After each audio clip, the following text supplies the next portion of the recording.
പൊന്നുമ്മ ഒന്ന് ചുമ്മാ ഇരി. സുന്ദരി, നിന്റെ പേരെന്താ?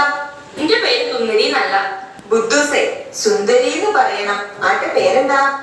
കുഞ്ഞിപ്പാത്തു. എന്നെ എന്തിനാ ബുദ്ധൂസേന്ന് വിളിച്ചത്? ബുദ്ധൂസേ അങ്ങനെയല്ല, എന്നെ എന്തിനാ ബുദ്ധൂസേ എന്ന് വിളിക്കുന്നേ എന്ന് ചോദിക്കണം.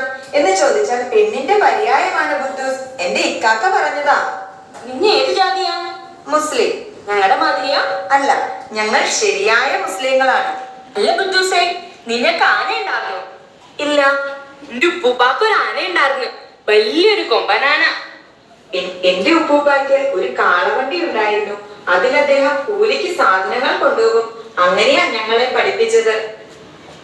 ഇതാ ഈ കടലാസിൽ എന്താ എഴുതിയതെന്ന് നോക്കിക്കേ. ഇതൊന്ന് വായിച്ചേ. അത് കണ്ടിട്ടാ